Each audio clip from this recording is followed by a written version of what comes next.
Après avoir été porté à la tête de la municipalité de Zouenoula en 2018, le candidat indépendant d'alors, Olivier Djebidje, compte rééditer l'exploit, mais cette fois pour la présidentielle d'octobre 2020. Il veut offrir un autre plateau politique à la Côte d'Ivoire à travers son projet L'Éveil, qui met un point d'honneur sur le développement durable. Salif Yadekwe, Aruna Zeba.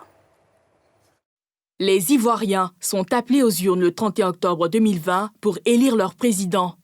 Ce financier et gestionnaire d'entreprise Olivier Djebidje, maire de la commune de Zouenoula, dans le centre-ouest ivoirien, à 48 ans, entend se lancer dans cette course. Pour lui, les Ivoiriens ont besoin de nouveaux programmes, de nouveaux visages à la tête de leur pays.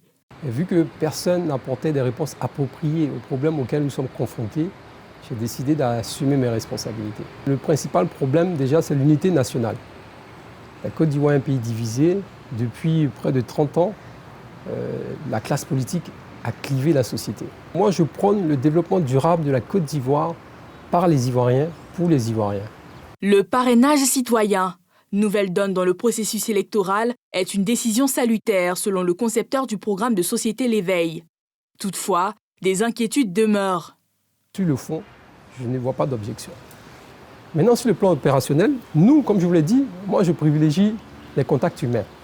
Je vais sur le terrain, j'explique mon programme de société, je rencontre les populations et c'est sur la base de ce programme de société que j'obtiens mes parrainages.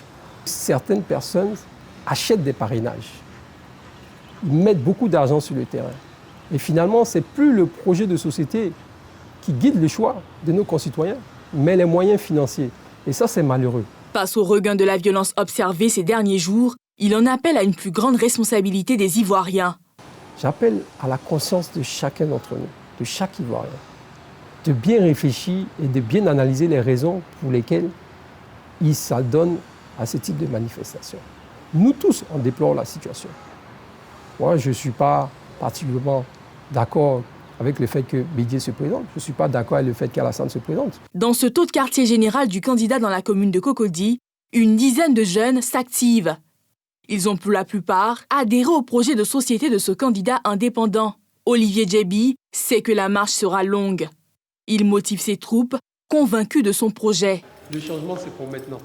Le 31 octobre 2020, je crois que la Côte d'Ivoire aura un nouveau visage.